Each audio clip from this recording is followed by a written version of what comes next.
আসসালামু আলাইকুম ওয়া রাহমাতুল্লাহ। সম্মানিত ভিউয়ার্স, ইতিমধ্যে আপনারা শুনতে পেরেছেন যে ঢাকার উত্তরা মাইলস্টোন স্কুল অ্যান্ড কলেজে ভয়াবহ বিমান দুর্ঘটনায় বিধ্বস্ত হয়ে অনেক লোকের প্রাণহানি হয়েছে, অনেকেই আহত হয়েছে, শত শত মানুষ ওখানে আহত হয়েছে।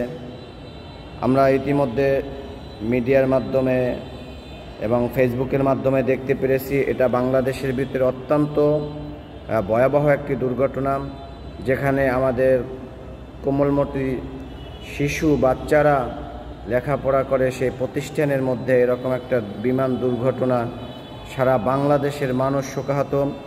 এবং আমাদের দেশের মাননীয় প্রধান উপদেষ্টা ডক্টর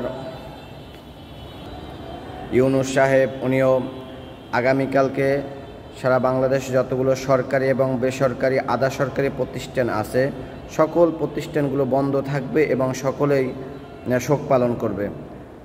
কি আহাজারি চলতেছে!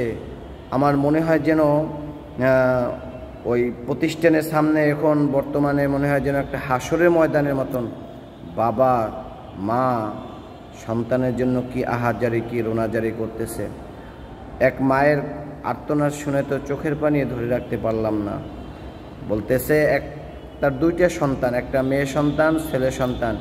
মেয়ে সন্তানটাকে পেয়েছে কিন্তু ছেলে সন্তানটাকে এখনো পর্যন্ত কোনো খোঁজ পায় না, কান্নাকাটি করতেছে, পাগলের মতন ঘোরাঘুরি করতেছে। বলতেছে আমার সন্তান যেখানে থাকে সেখানে আমি গিয়েছি, পাই না।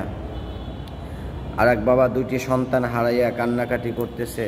আর একটা ফেসবুকের ভিতরে দেখছি এক বাপ তার সন্তানকে হারানোর জন্য আল্লাহ তাআলার কাছে জমিনে সেজদায় পড়ে কান্না করতেছে, আল্লাহ জীবনের বিনিময় হলেও, আমার জীবনের জানের বিনিময় হলেও আমার সন্তানটাকে তুমি ফিরিয়ে দাও।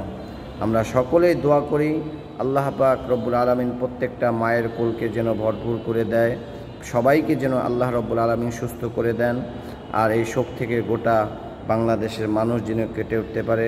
সর্বোপরি গোয়েন্দা সংস্থাকে বলবো এটা কি কোনো ষড়যন্ত্র কিনা, হত্যাযজ্ঞ কিনা এটাও দেখতে হবে। কেননা সারা বাংলাদেশের মানুষের দৃষ্টিশক্তি ঘুরিয়ে দেওয়ার জন্য জাতিসংঘ কমিশন করতেছে। এটা থেকে মানুষের দৃষ্টিশক্তি ঘুরিয়ে দেওয়ার জন্য কি এটা ষড়যন্ত্রমূলক হত্যাযজ্ঞ চালানো হয়েছে, নাকি এটা অবশ্যই গোয়েন্দা সংস্থাকে এটা খতিয়ে দেখতে হবে এবং আমাদের সকলকে সচেতন থাকতে হবে যেটা কি হয়েছে, হঠাৎ করে এটা কেন হলো, আল্লাহ পাকে ভালো জানেন। সর্বোপরি আপনারা সকলে এই বিষয়টা শেয়ার করে দিবেন এবং দোয়া করবেন। আগামীকাল মাননীয় প্রধান উপদেষ্টা সকল মসজিদে, সকল প্রতিষ্ঠানে দোয়ার ব্যবস্থা করার জন্য বলেছেন।